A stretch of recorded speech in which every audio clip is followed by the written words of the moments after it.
예수님, 오늘은 강론 영상은 아닙니다. 사실 강론을 준비하다가 불현듯 강론을 들으실 때, 성경을 읽으실 때 궁금한 부분을 설명하면 어떨까 하는 생각이 들어서 영상을 찍게 되었는데요. 내일 복음을 준비하다가 초막절이 나오게 되는데 교우분들이 초막절이 지니는 의미를 잘 아실까 하는 생각이 들어서 초막절과 더불어 이스라엘 3대 축제라고 하는 해방절과 오순절에 대해서 설명을 하려고 영상을 찍게 되었습니다. 자, 우선 해방절에 대해서 설명드리겠습니다. 이 해방절은 두 가지의 축제가 합쳐진 것인데요. 유목민들의 축제인 과월절, 우리가 흔히 이야기하는 파스카와 농경민 축제인 무교절이 합쳐진 것입니다. 무교절은 누룩 없는 빵의 축제라는 의미를 지니고 있습니다. 과월절은 모세 이전 고대 근동 지방의 유목민들이 지켜오던 풍습입니다. 그들은 맞배로 태어난 양들을 잡아 제물로 바치면서 양떼의 출산을 허락한 신에게 감사드리고 가축들을 잘 보살펴 주기를 청하였습니다. 이 과월절 축제의 의식 가운데 후대에까지 이어진 의식은 히솝가지로 양의 피를 적셔 사람들에게 뿌리고 문설주에 바르던 관습입니다. 이러한 관습은 짐승의 피가 부정한 귀신이나 갑작스런 재앙으로부터 집안에 있는 가족들을 보호해 주리라고 믿었던 것에 기인합니다. 이 설명을 들으니 떠오르는 성경 내용이 있으시죠? 바로 하느님께서 이집트의 맏아들을 치실 때 문설주에 피를 뿌리면 그 집은 맏아들을 거두어 가지 않을 것이라고 하셨던 내용이 떠오르실 것입니다.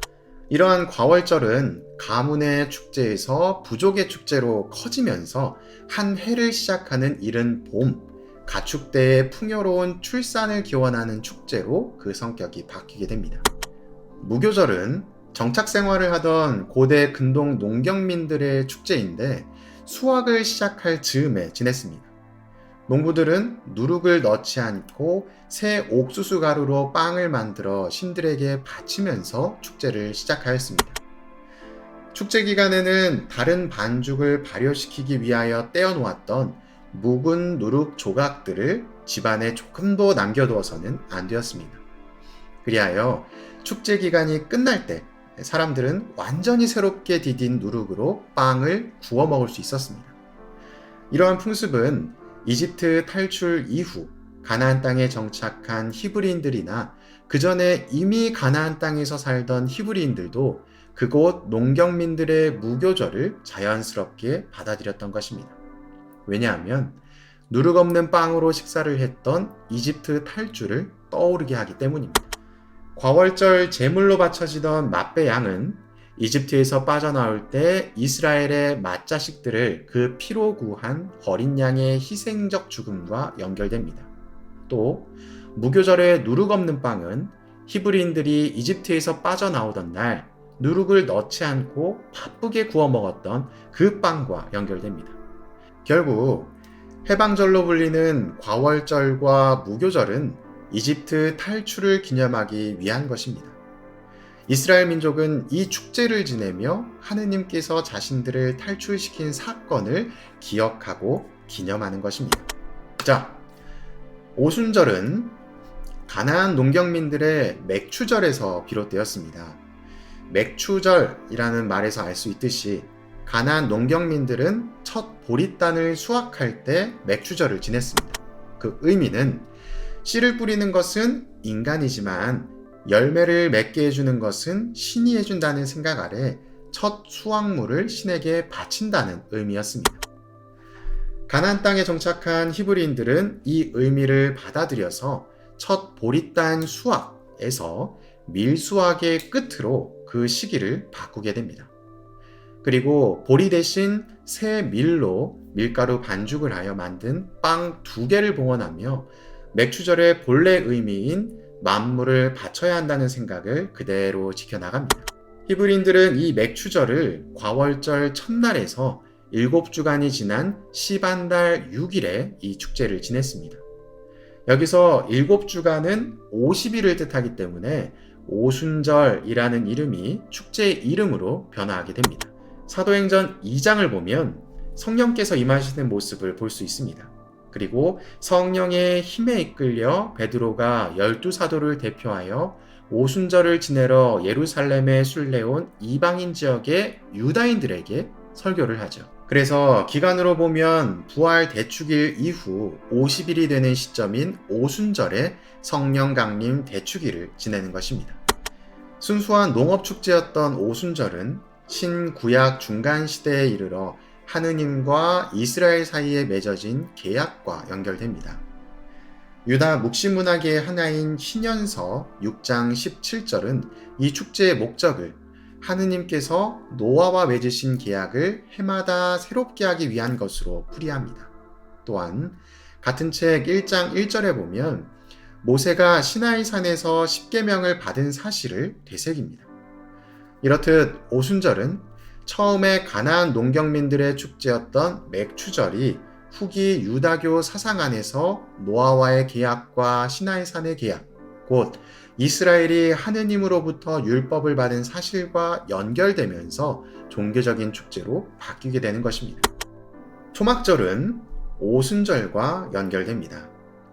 곡식이나 열매의 첫 소출을 바치는 시기인 오순절로 시작하여 추수의 감사를 의미하는 초막절로 끝이 나기 때문입니다. 본래 초막절은 본격적인 순례 축일이었습니다. 이 축제의 이름은 히브리어로 수콧인데 나뭇가지로 만든 안식처라는 뜻입니다. 수확을 끝낸 농부들은 이 안식처에서 편안한 휴식을 취했던 것을 의미합니다. 그래서 추수에 대한 감사의 의미도 포함되어 있지만 한 해가 끝났다라는 의미로 종말론적 의미도 내포하고 있습니다.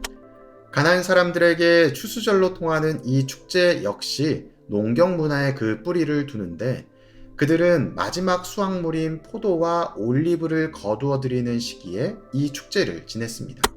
가나안 주민들은 종교의식의 근본 목적이 인간의 힘으로 신을 움직여 자연의 혜택을 받으려는 데 있었습니다.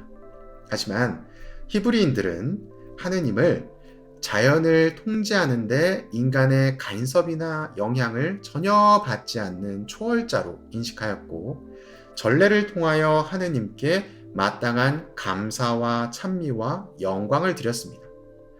그러나 가나안 농경 문화와 영향권에 살던 히브리인들도 가나안 주민들처럼 신을 움직이려는 유혹에 곧잘 떨어지게 되었습니다. 이 모습은 성경 이곳저곳에서 우상숭배의 모습으로 나타나게 되죠. 본래 농경 문화에서 유래한 초막절이 무슨 경로로 유목민들의 축제로 그 성격이 변화되었는지는 확실하지 않으나 후대 오면서 이 축제는 시나이 광야에서의 방랑과 천막 생활을 되새기며 이스라엘과 야훼와의 신혼 시절을 떠올리는 축제로 변화합니다. 이 축제는 음력 9월경인 티쉬리달 15일부터 22일까지 8일간 진행됩니다. 그래서 바빌론과 그 밖의 먼 지방에서 이방인들 가운데 흩어져 살던 유다인들은 제물을 들고 예루살렘으로 순례 행진을 하게 됩니다. 신약 성경을 보면 예수님께서 베드로와 야고보와 요한을 데리고 타볼산에 올라가셔서 당신의 모습을 바꾸시는 거룩한 변모 사건을 볼 수 있습니다.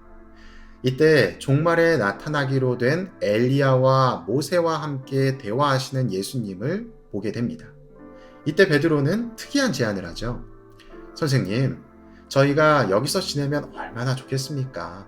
여기에 초막 셋을 지어 하나는 선생님께, 하나는 모세께, 하나는 엘리야를 오셨으면 합니다. 베드로의 이 고백은 초막절이 담고 있는 종말론적인 성격을 엿볼 수 있는 부분입니다. 이처럼 이스라엘의 주요 축제는 이민족들의 풍습에서 유래하지만 결국 종교적인 사건과 깊이 연관됩니다. 특히 본래 가나안 농경 문화와 옛 유목 문화의 민속제였던 3대 순례 축제들은 이집트 탈출이라는 이스라엘 민족의 핵심적 종교 사건을 거치면서 그 사건의 중요한 순간들, 곧 탈출, 시나이 산에서의 계약, 광야 생활을 기념하기 위한 축제로 바뀌게 된 것입니다. 자, 오늘은 이스라엘의 3대 축제에 대해서 다루어 보았는데요. 조금은 지루한 시간이셨을 텐데 끝까지 들어주신 분들께 감사드립니다. 성경을 읽다 보면 이해되지 않는 부분들이 많이 있으실 텐데 궁금하신 부분이 있으시면 댓글이나 인스타 DM을 주시면 영상으로 제작해 보도록 하겠습니다. 감사합니다.